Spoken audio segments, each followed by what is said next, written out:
할렐루야. 9월 14일 화요일입니다. 사사기 19장 1절부터 15절까지 말씀을 먼저 읽고 은혜 나누도록 하겠습니다.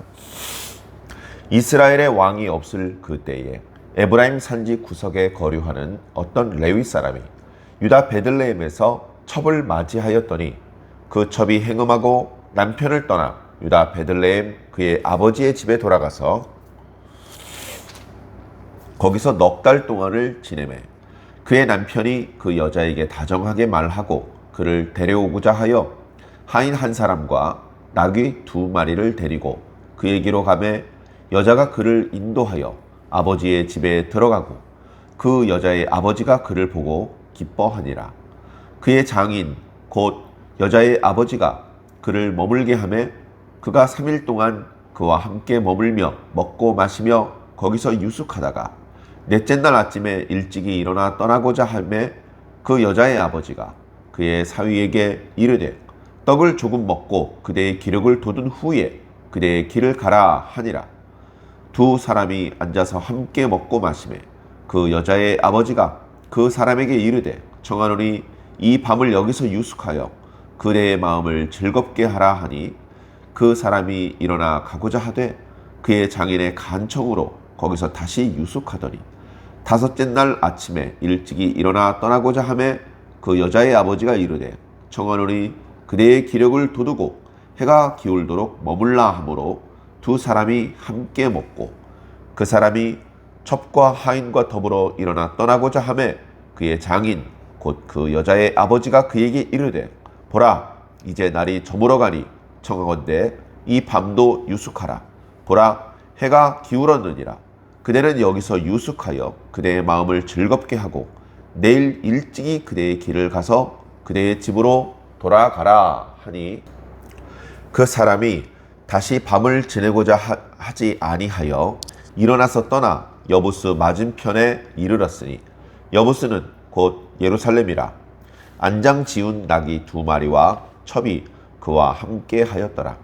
그들이 여부스에 가까이 갔을 때에 해가 지려 하는지라 종이 주인에게 이르되 청하건대 우리가 돌이켜 여부스 사람의 이 성읍에 들어가서 유숙하십시다 하니 주인이 그에게 이르되 우리가 돌이켜 이스라엘 자손에게 속하지 아니한 이방 사람의 성읍으로 들어갈 것이 아니니 기브아로 나아가리라 하고 또 그 종에게 이르되 우리가 기브아나 라마 중 한 곳에 가서 거기서 유숙하자 하고 모두 앞으로 나아가더니 베냐민에 속한 기브아에 가까이 이르러 해가 진지라.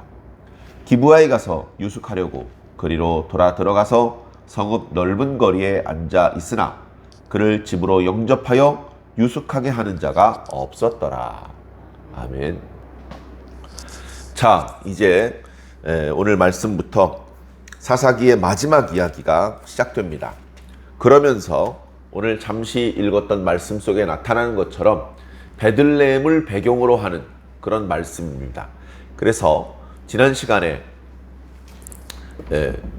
그 우상 숭배의 이야기, 영적으로 도덕적으로 타락한 이야기, 그 타락하는 정도가 도를 넘었다 싶은 그런 이야기의 뒤에 이어서 먼저 그 영적인 타락이 해도 너무했다는 이야기보다도 더 뛰어난, 이건 영적이고 종교적인 문제를 떠나서 이스라엘 사람의 일상생활, 사회, 공동체, 이게 갈갈이 찢어졌고 썩어 문드러졌다, 이렇게 느낄 수밖에 없는 참혹한 이야기가 뒤에 이어지고 있습니다.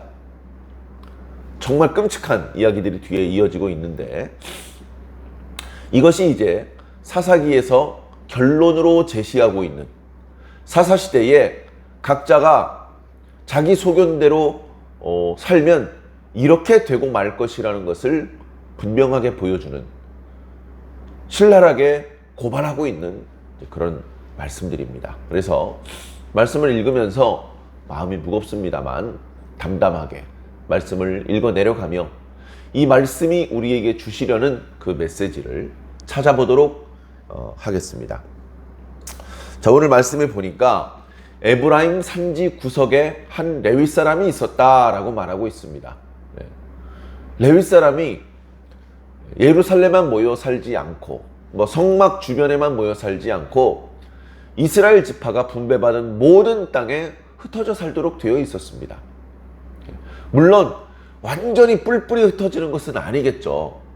각 지역에 레위인의 성읍을 별도로 이렇게 지정해 두었습니다.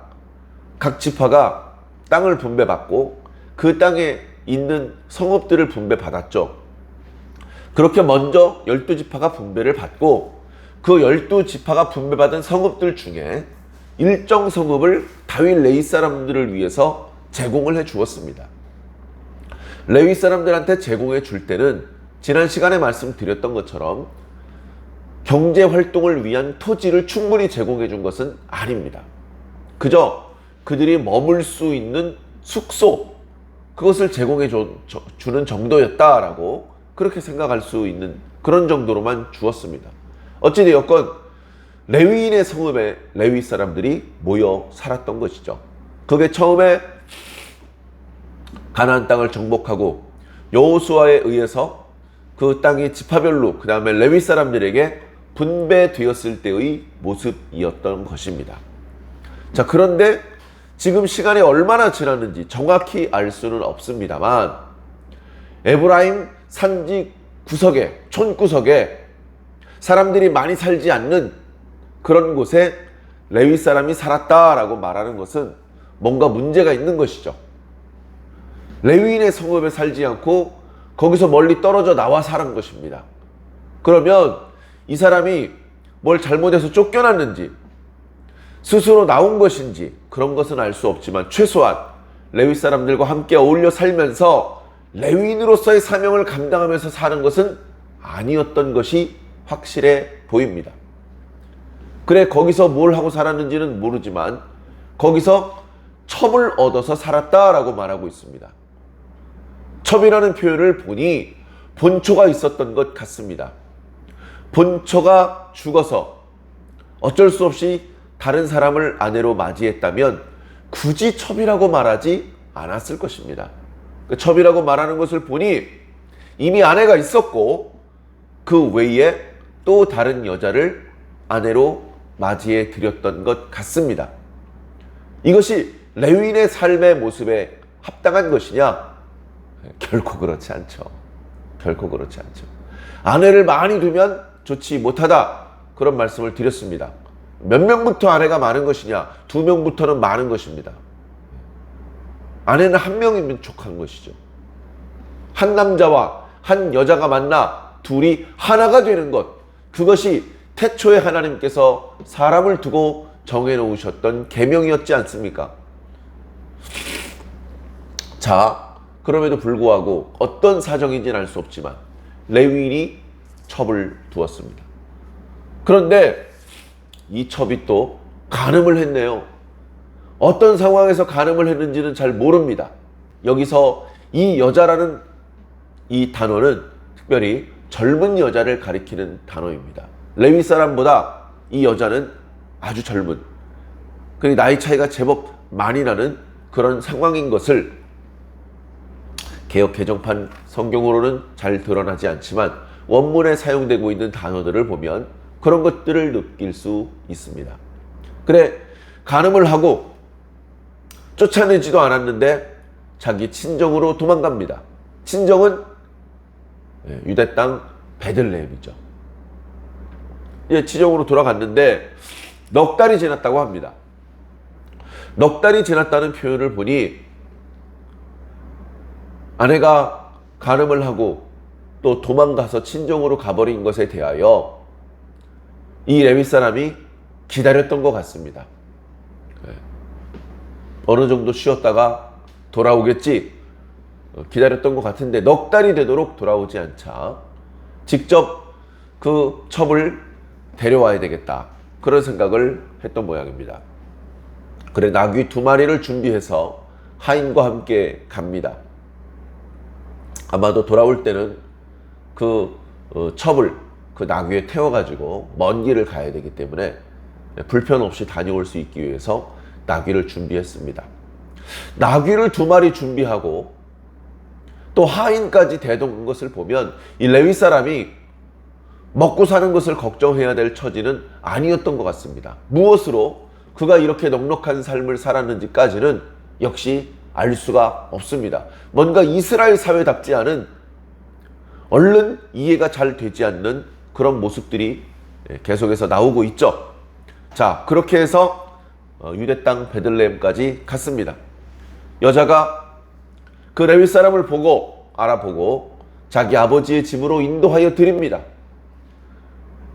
그리고 그 집에 갔더니 그 여자의 아버지가 있습니다.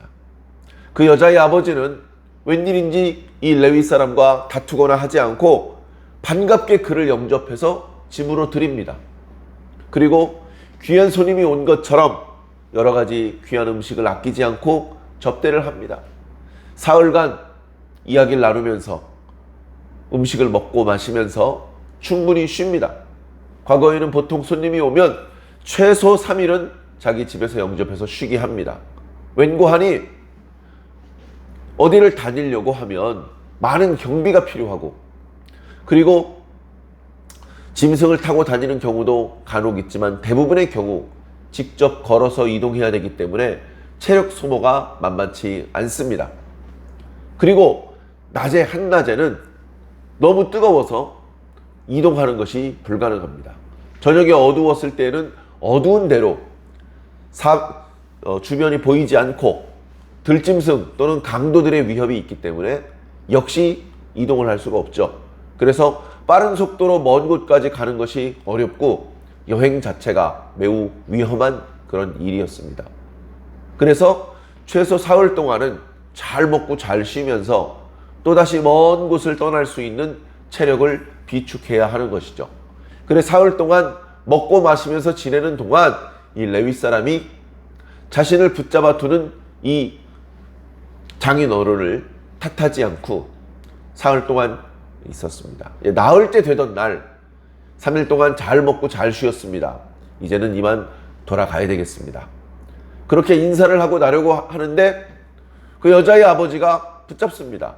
그러지 말고 조금만 더 잡수시고 가. 조금만 더 쉬었다 가. 그래서 하도 간절히 간청을 하기에 자리에 앉았습니다. 그래서 내오는 음식을 또 먹고 내오는 술을 또 마시고 이야기를 하면서 하루가 또 가버렸습니다. 재미나게 이야기를 하다 보니까 벌써 해가 해가 서쪽으로 기울어 가고 있습니다. 그러니까 장인어른이 얘기합니다. 아이쿠, 얘기하다 보니까 벌써 날이 저물었네. 안 되겠네. 저녁에 출발하면 위험해. 그러니 하룻밤만 더 묵고 가세. 하도 간절히 하룻밤만 더 있어달라고 해서 하룻밤을 더 묵습니다. 이렇게 손님을 오래 붙잡아 놓으면 여러 가지로 또 접대하느라고 불편하고 비용도 많이 들 텐데 왜 그런지 그저 자기 딸을 떠나보내는 것이 아쉬워서 그랬는지 붙잡아 세워놓습니다. 그래서 하룻밤을 더 잡니다. 이제 5일째가 됐습니다. 아침에 일찍 4일 동안이나 신세를 졌습니다. 이제는 그만 돌아가야 되겠습니다. 인사를 하고 나오려고 하는데 또 붙잡습니다. 아니야. 조금 더 먹고 가. 그래서 또 음식을 내오고 함께 그 음식을 먹고 마셨습니다. 그러자 5번째 날도 날이 어두워지자 오늘따라 이렇게 해가 왜 이렇게 짧지? 안 되겠네. 하루만 더 자게. 그리고 내일 아침에는 내가 붙잡지 않을 테니 아침 일찍이 길을 떠나게. 그렇게 얘기를 했는데 이번에는 레위 사람이 그 장인어른의 간청을 듣지 않습니다. 안 됩니다. 오늘은 떠나야겠습니다. 왜 한 번 더 장인어른의 간청을 받아들이지 않고 떠났는지, 급히 가야 될 이유가 있었는지, 아니면 이렇게 하다가는 계속 여기서 살게 되겠구나 마음에 들지 않는 그런 것이 있었는지, 이제는 날이 좀 어두웠는데도 불구하고 떠나겠다고 고집을 피웁니다. 그래, 할 수 없이 그 장인어른은 자신의 딸과 사위의 일행을 보내줄 수밖에 없었죠. 그래서 출발을 합니다. 레위 사람과 하인과 젊은 아내와 2 나귀를 이끌고 집으로 갑니다. 지도를 펼쳐보시면 대략 북쪽 방향으로 이동하고 있다는 것을 알 수 있습니다. 가는 길에 여부스 사람의 마을도 보이고 또 뭐 여러 가지 유다와 베냐민의 땅을 지나가야 되기 때문에 그 성읍들이 주변에 있는 것을 알고 있을 것입니다. 이미 상당히 시간이 지체돼서 출발했기 때문에 그들은 얼마 가지 않아서 벌써 해가 떨어지려고 하는 것을 느꼈습니다. 그들을 이끌던 그 하인이 날이 저물어 가니 이대로 계속 가는 것은 어렵고 이 근처에 여부스 사람의 성읍이 있으니 나중에 예루살렘으로 바뀌죠. 오늘은 거기서 묵으면 어떻겠습니까? 그랬더니 레위 사람이 말합니다. 우리가 다 이스라엘 사람으로서 어찌 이방 사람의 성읍에 묵을 수 있단 말이냐. 아, 멋있습니다. 그래 맞아 레위인이었지. 역시 감각이 있구만. 우리가 차라리 기브아나 라마로 들어가서 거기서 묵자. 이렇게 이야기를 합니다. 기왕이면 하나님의 백성들이 살고 있는 성읍에서 하루 묵고 가겠다. 이렇게 이야기를 하는 것이죠. 그래 가다가 기브아 성으로 들어가게 됩니다. 기브아는 베냐민에 있는 성읍인데 제법 큰 성읍입니다. 거기 들어갔습니다. 날이 어두워져 버렸죠. 그래서 그 성읍의 제일 큰 사거리에 잠시 앉았습니다. 보통 그렇게 성읍에 낯선 사람이 들어오면 성문에서 또는 큰 사거리에서 아이고 저희 성읍 사람이 아닌 것 같은데 어쩐 일로 저희 성읍에 오셨습니까? 여기서 이렇게 밤늦게까지 계시지 말고 저희 집으로 오십시오. 저희 집에서 하룻밤 쉬었다가 내일 마저 길을 떠나시면 어떻겠습니까? 그렇게 손님을 영접하는 것은 귀찮은 일이고 비용이 발생되는 일이지만 그러나 이스라엘 공동체에는 아니 심지어 이스라엘을 넘어 이 근동 지방의 모든 사람들은 그렇게 사람들을 영접하는 풍습이 있었습니다. 그런데 문제는 뭐죠? 말씀을 읽어보니까 해가 떨어져서 벌써 어두워졌는데 아무도 이 사람을 영접하는 사람이 없습니다. 이방인의 성읍도 아니고 이스라엘 사람들이 사는 성읍인데도 이런 상황이 전개되죠. 그래서 오늘 말씀, 우리가 함께 읽은 말씀까지는 아직은 불미스러운 일, 무슨 아주 참혹한 일, 이런 일은 아직 발생되지 않았습니다만 여러 가지로 걱정스러운 일, 그런 표현들이 많이 있습니다. 레위 사람이 레위인의 성읍에서 지금 나와서 살고 있구나. 레위 사람이 첩을 들였구나. 이 첩이 아주 어린 여자구나. 간읍을 내서 도망갔구나. 친정집에 가서 그 여인을 다투지 않고 야단치지 않고 데리고 나오려는 그런 레위인의 모습. 돌아오는 길에 이방 사람들의 성읍에 들어가지 않고 차라리 이스라엘 사람들의 성읍에 들어가려는 모습은 다행스러운 모습. 이게 좀 해피엔딩으로 끝날 수도 있겠구나 하는 그런 생각을 가져보았지만 그 베냐민 기브아에 들어갔을 때에 아무도 영접하지 않는 그런 상황을 우리가 말씀을 통해 접하면서 이게 좀 불편하고 위험한 상황으로 갈 수도 있겠구나 라고 하는 우려를 먹게 됩니다. 오늘 말씀 1절에 보면 그때 이스라엘의 왕이 없었을 때에 라고 이 전체적인 이야기를 시작하고 있습니다. 하나님께서 왕을 주지 않았을 때 거기에는 다 이유가 있는 것이죠. 하나님께서 왕이시지 않습니까? 하나님을 놓치고 나니까 왜 우리에겐 왕이 없지? 저 집에도 왕이 있고 이쪽 민족 저쪽 나라에도 왕이 있는데 왜 우린 왕이 없지? 이런 쓸데없는 소리를 하게 된다는 것입니다. 모세 때, 여호수아 때 그 누구도 단 한 번도 우리에겐 왜 왕이 없는 겁니까? 이런 말을 하지 않았습니다. 그런 생각도 하지 않았습니다. 왕이 없다고 불편한 것도 없었고 문제가 될 것이 없었죠. 그러나 사사시대 때 사람들은 하나님을 놓쳐버렸습니다. 하나님을 놓치자 모든 것을 다 잃어버리게 되었던 것이죠. 속말로 정신줄을 놓고 보니 그들이 하나님의 백성답게 할 수 있는 일은 전혀 없었습니다. 분명히 이스라엘 사람인데 유다 베들레헴이고 그리고 베냐민의 기브아인데 그들의 삶의 모습은 철저히 가난한 사람처럼 되어버렸습니다. 오히려 과거 하나님께서 가증하게 생각하던 가난한 사람들보다도 더 가증해져 버리고 말았던 것이죠. 영적으로 하나님을 놓친 것뿐 아니라 그들의 일상생활, 그들의 사회적인 모습, 그들의 공동체의 상황은 정말 감당하기 힘든 그런 중한 병에 걸리고 만 것입니다. 사랑하는 성도 여러분, 우리는 하나님을 놓쳐서는 안 되겠습니다. 하나님이 우리의 왕이라는 것을 잊어서는 안 되겠습니다. 우리는 우리 소견에 오른 대로 살아서는 안 됩니다. 하나님의 뜻이 무엇인지 날마다 살펴보고 매일 말씀을 읽으면서 기도하면서 그리고 그 뜻을 실천하면서 살아야 됩니다. 우리의 믿음이, 우리의 지식이, 우리의 의지가 아직도 많이 부족하기 때문에 100% 완벽하게 살지는 못합니다. 그럼에도 불구하고 우리가 할 수 있는 최선의 노력을 다해야 될 것입니다. 오늘도 무의미하게 시간만 보내며 허송하는 하루가 아니라 하나님과 동행하며 하나님의 뜻에 맞게 생각하고 말하고 행동할 수 있는 저와 여러분들이 꼭 되기를 주님 이름으로 간절히 축원합니다. 아멘.